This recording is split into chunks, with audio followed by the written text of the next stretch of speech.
நிறைய பேர் ரீசெண்ட் டேஸ்ல பாத்தீங்கன்னா நிறைய ஏமாந்து அதனால மன உளைச்சல் ஏற்பட்டு வரதுன்றது ரொம்ப காமன் ஆயிடுச்சு.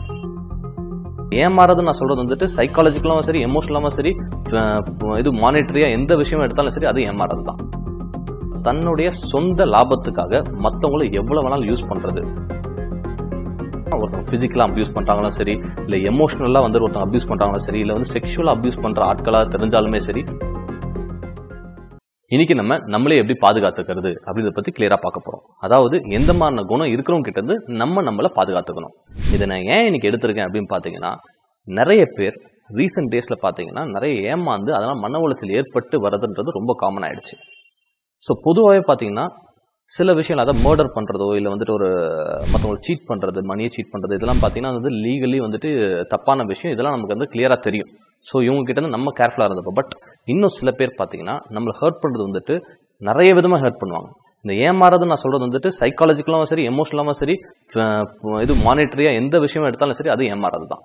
ஸோ முதல் விஷயம் யாருக்கிட்ட நம்ம கேர்ஃபுல்லா இருக்கும் பாத்தீங்கன்னா இந்த கேர்லெஸ்னஸ் சொல்லுவோம். கேர்லெஸ்னஸ்னா மற்றவங்களை பத்தி, அதாவது மற்றவங்களுக்கு ஏதாவது ஒரு கஷ்டம் ஏற்படுது, அந்த உணர்வு வந்துட்டு அவங்களுக்கு இருக்கவே இருக்காது. அதாவது மற்றவங்க என்ன கஷ்டப்படுறாங்க அதை மீறி வந்துட்டு தாண்டி அவங்கள கஷ்டப்படுத்துறது அவங்களுக்கு ஒரு குணமாவே இருக்கும்.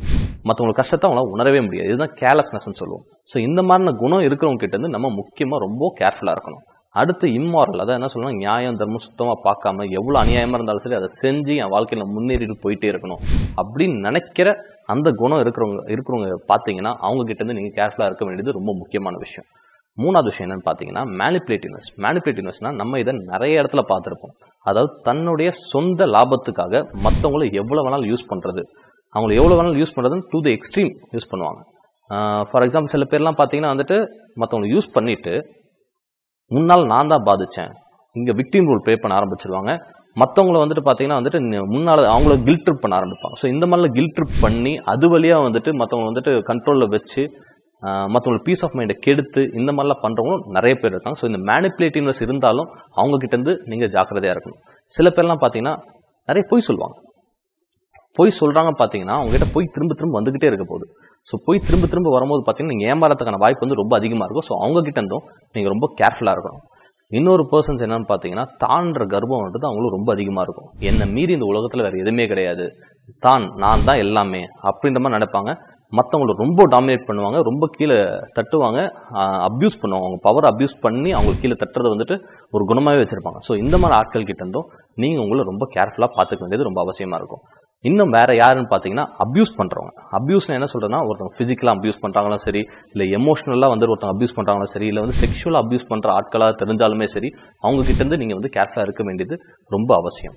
அடுத்த விஷயம் என்னன்னு பாத்தீங்கன்னா, சில பேரு தப்பான விஷயம் தெரியும், பட் இருந்தாலுமே இதை செய், என்ன நடந்தாலும் நம்ம பார்த்துக்கலாம் அப்படின்னு உங்களை வந்துட்டு ஒரு இடத்துல கார்னர்ல தள்ளி விட்டு உங்களை அதை செய்ய வச்சுட்டு அதுக்கப்புறம் வேடிக்கை பார்த்து அது வழியா அவங்க லாபம் சம்பாதிச்சுட்டு போயிடுவாங்க. ஸோ இந்த மாதிரி குணம் இருக்கிறவங்க கிட்ட இருந்தோம் நீங்க ரொம்ப கேர்ஃபுல்லா இருக்கணும். ஸோ இதுல வந்து சார் இதெல்லாம் வந்து நான் ரெகுலரா டே டு டே லைஃப்ல நிறைய பாக்குறேன் அப்படின்னு கேட்டீங்கன்னா, லைக் இது வந்து மோஸ்ட்லி நிறைய பேர் கிட்ட இருக்கும். பட் ஹார்ம்ஃபுல்லா எவ்வளவு தூரத்துக்கு இருக்கிறது பார்க்கணும். இன்கேஸ் அது ஹார்ம்ஃபுல்லா மற்றவங்களை ஹார்ம்ஃபுல்லா இருக்கு அப்படின்னு பாத்தீங்கன்னா அதுல இருந்து நீங்க தள்ளி இருக்க வேண்டியது ரொம்ப அவசியம். சரிங்க சார், இதெல்லாம் நான் எப்படி தப்பிக்கிறது அப்படின்னு கேட்டீங்கன்னா, ஃபர்ஸ்ட் விஷயம் செட் பவுண்டரிஸ். அதை என்ன சொல்றதுன்னா, உங்களுக்குன்னே வந்துட்டு உங்க பர்சனாலிட்டிக்கு ஒரு பவுண்டரி வைங்க. இதுக்குள்ள வரைக்கும் தான் மற்றவங்க நான் வந்துட்டு என் ஸ்பேஸ்க்குள்ள அலோவ் பண்ணுவேன், அதுக்கு மேல அவங்கள உள்ள அலோவ் பண்ண மாட்டேன். என் வாழ்க்கையில அவங்க வந்து ஒரு முடிவை எடுக்க விட மாட்டேன். நான் இன்கேஸ் என் வாழ்க்கையில ஒரு முடிவு எடுக்க போறேன் அப்படின்னா வந்து அது என்னோட முடிவா இருக்கணும்.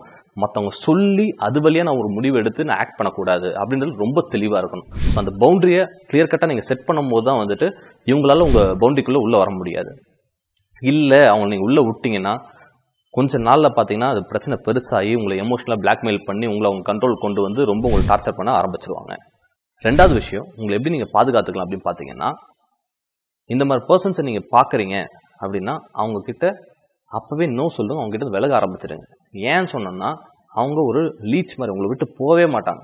உங்களையே பிடிச்சிக்கிட்டு உங்களை எவ்வளவு தூரத்துக்கு கீழே தள்ளி விட்டு உங்களை உறிஞ்சு எடுக்க முடியுமோ அதை பண்ணதான் போறாங்க. ஸோ இவங்க கிட்ட இருந்து எவ்வளவு சீக்கிரம் வெளில வரீங்களோ அது உங்களுக்கு நல்லது. ஸோ ஒரு இடத்துல ஸ்டாப் போடுங்க. ஸ்டாப் போட்டாதான் வந்துட்டு இதுல இருந்து நீங்க வெளில வரவே முடியும். இல்லைன்னா அங்கேயே மாட்டிக்கிட்டே இருக்க வேண்டியதுதான்.